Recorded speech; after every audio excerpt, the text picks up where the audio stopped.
Hello students, तो आज हम स्टार्ट करते हैं ज्योग्राफी का chapter number 3, motion of the earth. ये क्लास 6 का चैप्टर है। इसमें हम पढ़ेंगे अर्थ जैसे कैसे रोटेट करती है, ठीक है, और हमारे डेज़ क्यों होते हैं, हमारी नाइट्स क्यों होती हैं। ये काफ़ी क्वेश्चंस हमारे इस चैप्टर को रीड करने के बाद क्लियर हो जाएंगे। तो अब देखिए, इसमें जो सबसे फर्स्ट टर्म जो इन्होंने बताया है, इसमें ये बताया है कि रोटेशन क्या होता है, ठीक है। अब रोटेशन का मतलब सबसे पहले समझिए, क्योंकि रोटेशन और रेवोल्यूशन में काफ़ी बच्चे कंफ्यूज होते हैं। तो सबसे पहले मैं इन दोनों का डिफरेंस आपको अच्छे से बता दूँ कि क्या डिफरेंस है दोनों में। तो देखिए, रोटेशन में क्या होता है, रोटेशन में जो है अर्थ जो है अपनी ही पोजीशन पे, अपनी जगह पे ही क्या करती है, रोटेट करती है। राउंड मतलब कि एक गोल चक्कर लगाती है अपनी जगह पर ही, ठीक है। ये अपनी जगह को चेंज नहीं करती है। और रेवोल्यूशन में क्या होता है, रेवोल्यूशन में ये अपनी प्लेस को चेंज करती है। जैसे कि मैं आपको एक एग्जांपल देती हूँ। रोटेशन तो आपको पता चल गया कि अपनी जगह पे फिक्स अपनी पोजीशन पे है और वहीं पे वो रोटेट कर रही है, कहीं पर जा नहीं रही है। और रेवोल्यूशन में होता है, देखो आपको एक ये फिगर भी दिया है, ये देखो। फॉर एग्जाम्पल मैंने यहाँ से स्टार्ट किया, ठीक है, यहाँ से अर्थ ने स्टार्ट किया, ठीक है, रोटेट करना। रोटेट करते करते करते करते करते करते ये इस पोजीशन पे आ गई, इधर आ गई, फिर धीरे धीरे करके ये पूरा एक तरीके से इलेप्टिकल पाथ कवर किया है, जो पूरा एरिया है इसने कवर किया है यहाँ तक, फिर अपनी पोजीशन पे दोबारा इधर ही आ गई, ठीक है। तो इसका मतलब क्या हो गया कि ये रेवोल्यूशन है, मतलब कि चारों तरफ चक्कर लगा रही है सन के, मतलब अपनी जगह छोड़ के इसने पूरा चारों तरफ चक्कर लगाया है। और रोटेशन का मतलब क्या होता है, जो अपनी ही प्लेस पे, अपनी जगह पे खड़ा है और राउंड राउंड चक्कर काट रहा है अपनी जगह पे खड़े होके, पोजीशन चेंज नहीं हो रही है। लेकिन इसमें पोजीशन चेंज हो रही है, ये रोटेट तो हो रहा है लेकिन ये पूरा सन के चारों तरफ चक्कर लगा रहा है। तो इसको क्या बोलते हैं हम, रेवोल्यूशन। अब रोटेशन और रेवोल्यूशन में आपको डिफरेंस समझ आ गया होगा अच्छे से। अब देखिए, ऑर्बिटल प्लेन क्या होता है। ऑर्बिटल प्लेन हमारा, देखिए इस फिगर में जो है, फिगर हमारी, ये आपको एक स्ट्रेट लाइन दिखाई दे रही है।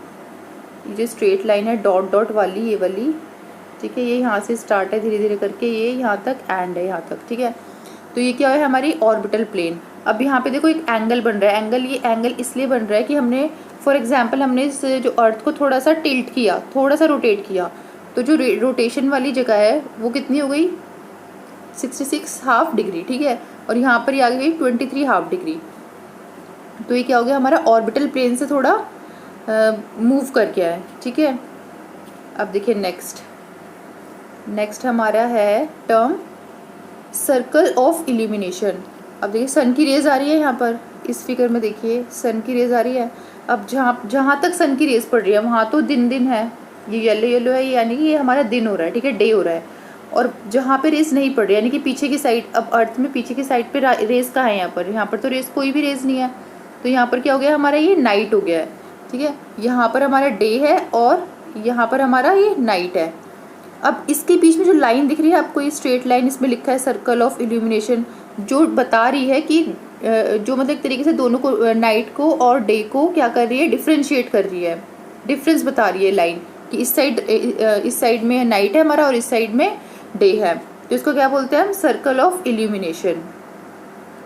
अब देखिए नेक्स्ट हमारा है रेवोल्यूशन। हमें पता चली कि अच्छे से रेवोल्यूशन क्या होता है। अच्छा, अगर जो है हमारी अर्थ रोटेट ही ना करे तो क्या होगा, तो एक साइड जहाँ पर डार्क है, यानी कि जहाँ पर नाइट है वहाँ पर नाइट रहेगी, जहाँ पर डे है वहाँ पर डे ही रहेगा, नाइट कभी होगी नहीं, इस तरीके से हो जाएगा। तो ये तो गलत है ना, इम्बैलेंस हो जाएगा हमारे एनवायरनमेंट में। इसलिए रोटेशन और रेवोल्यूशन बहुत ज़्यादा ज़रूरी होता है अर्थ का। अब देखिए, अब ये जो है हमारा अर्थ जो है सन के चारों तरफ चक्कर लगाता है, तो एक पूरा कंप्लीट चक्कर लगाता है, तो इसको कितना टाइम लगता है, इसको टाइम लगता है 365 डेज और कुछ जो है 6 आवर्स लगते हैं, ठीक है। 365 डेज 6 आवर्स। अब जो 6 आवर्स है, इन्होंने क्या करा, 365 कंसिडर कर लिया। अब जो 6 आवर्स है ना, उसको ये ऐड करते रहेंगे कब तक, जब तक पूरा 1 डे ना बने। और 1 डे में कितने होते हैं, 24 आवर्स होते हैं। तो हमने पहले ईयर का 365 डेज लिखा और ना 6 आवर अलग लिख लिया। फिर सेकेंड ईयर में हमने 365 डेज लिखा, उसका भी 6 आवर अलग कर लिया। ऐसे करते करते हमने 4 ईयर तक 6 आवर्स अलग करते रहे, ठीक है। अब इन 6 आवर्स को हम क्या करेंगे, ऐड कर देंगे। अब इन 6 आवर्स को मैंने ऐड किया, 4 ईयर्स के जो मेरे 6 आवर्स हैं, इनको मैंने ऐड किया तो 24 आवर्स बन गया। अब 24 आवर्स 1 डे होता है, तो यानी कि 4 साल बाद, यानी कि 4 ईयर बाद जो ईयर आएगा उसमें कितने डेज हो जाएंगे अब हमारे, क्योंकि एक एक्स्ट्रा हो गया हमारा, 24 आवर्स करके हमने प्लस किया था तो हमारा एक एक्स्ट्रा डे हो गया। तो 365 में अगर हम 1 प्लस कर देंगे तो कितना हो जाएगा, 366 डेज हो जाएगा। यानी कि 4 ईयर में, मतलब कि 4 साल बाद, 4 ईयर बाद कितने हो जाएंगे हमारे पास टोटल नंबर ऑफ डेज, 366। यानी कि जो अर्थ जो रोटेट करेगी वो कितना हो जाएगा, 366 डेज होगा उसका। तो इसलिए हम इसको बोलते हैं लीप ईयर। जब पूरे साल में 366 ईयर्स होते, 366 डेज होते हैं तो उसको हम बोलते हैं लीप ईयर। तभी तो बोलते हैं, फैब में देखा तुमने, नोटिस किया होगा कभी कि ना 28 डेज रहता है, ठीक है, लेकिन 4 ईयर बाद क्या होता है, 29 डेज आते हैं। यानी कि 29 एक दिन है वो ऐड हो जाता है हर साल में, हर 4 साल में, ठीक है, हर 4 साल में एक दिन ऐड होता है। तो वो कहाँ जाता है, वो फैब में जाता है। 28 के बाद 29 हो जाता है, ठीक है, 29 डेज हो जाते हैं, तो उसको हम बोलते हैं लीप ईयर। अब देखिए जो ये अर्थ रोटेट कर रही है, इसकी शेप कैसी, जो रेड रेड जो आपको दिखाई दे रहा है एरो, ये किस शेप में, ये इलेप्टिकल शेप में, ठीक है। तो इसे क्या बोलेंगे, इलेप्टिकल ऑर्बिट, ठीक है। अब ये बोल रहा है कि from the figure 3.3 it is clearly that the earth is going around the sun is an elliptical orbit. मतलब जो मूव कर रही है हमारी अर्थ वो किस फॉर्म में कर रही है, वो इलेप्टिकल फॉर्म में कर रही है। अब देखिए नेक्स्ट कि जो हमारे समर्स होता है, विंटर्स होता है, स्प्रिंग होता है, ऑटम सीजन होता है, ये कैसे होता है, ठीक है। तो हम इसके बारे में पढ़ेंगे अब अच्छे से। तो इसके बारे में मैं आपको यहाँ से डायरेक्टली बता देती हूँ इस चार्ट के फॉर्म से, तो फिर अच्छे से आपको क्लियर हो जाएगा। अब देखिए सबसे पहले हम स्टार्ट करते हैं नॉर्दर्न हेमिस्फेयर से। नॉर्दर्न हेमिस्फेयर में देखेंगे हम तो जो सन रेज है वो सबसे ज़्यादा कहाँ जा रही है, नॉर्थ की साइड में जा रही है। देखो ये नॉर्थ की साइड में, ऊपर की साइड में ज़्यादा है, ये देखो, ठीक है। तो नॉर्थ हेमिस्फेयर में जा रही है। तो ये कब है, हमारे 21 जून, यानी कि 21 जून में नॉर्थ हेमिस्फेयर में सबसे ज़्यादा सनरेज जाती है। तो हमें इसको अच्छे से लर्न करना है। और जो इस सनरेज है वो डायरेक्टली कहाँ पे फॉल हो रही है, वो हो रही है ट्रॉपिक ऑफ कैंसर पे, क्योंकि tropic of cancer northern hemisphere के पास में ही होता है। इस टाइम पे सबसे ज़्यादा लंबे डेज होते हैं, यानी कि लॉन्गेस्ट डे होता है और शॉर्टेस्ट छोटी नाइट होती है। मतलब कि रात जो होती है वो छोटी होती है और दिन होते हैं वो बहुत बड़े होते हैं। कब होता है ये, 21 जून को। अब ऐसा ही, अब हमने नॉर्दर्न हेमिस्फेयर में तो पढ़ लिया, ठीक है, नॉर्दर्न हेमिस्फेयर में ये सब कुछ होता है। अब इस टाइम पर सदर्न हेमिस्फेयर में क्या हो रहा होगा, सदर्न हेमिस्फेयर में इसके रिवर्स हो रहा होगा। अगर वहाँ पर लॉन्गेस्ट डे है तो सदर्न हेमिस्फेयर में इस टाइम शॉर्टेस्ट डे होगा, और इस टाइम जो नॉर्दर्न हेमिस्फेयर है वहाँ पर शॉर्टेस्ट नाइट है, तो सदर्न हेमिस्फेयर में क्या होगा, लॉन्गेस्ट नाइट होगी।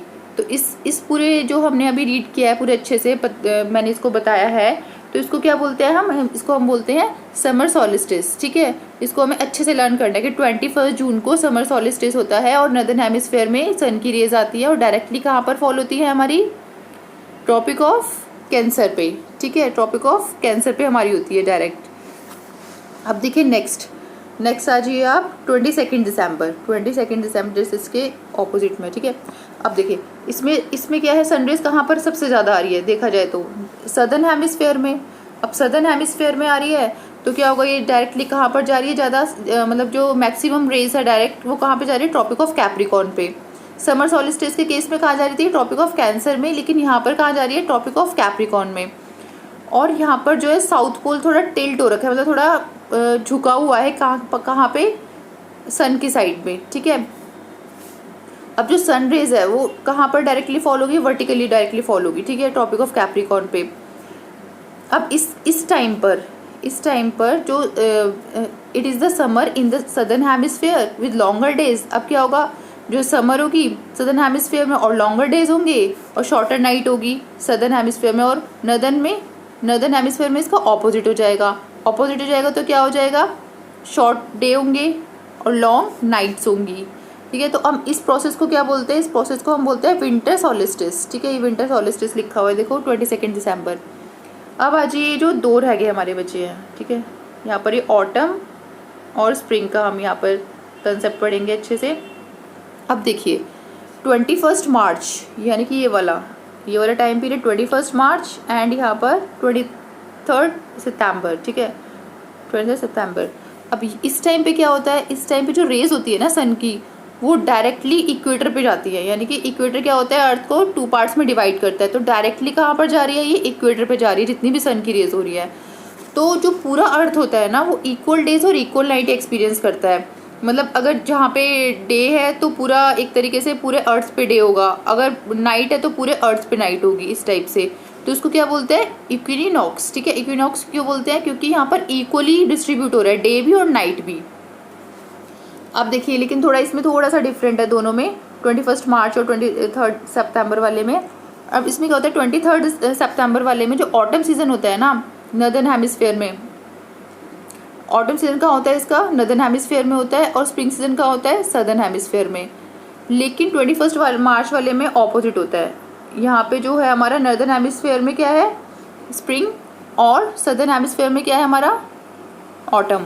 ठीक है, ये दोनों डिफरेंस है इसमें। तो इस चार्ट को, ये फिगर है, ये बहुत इंपॉर्टेंट है, मोस्टली एग्जाम्स में पूछी जाती है, तो इसको बहुत अच्छे से करना है।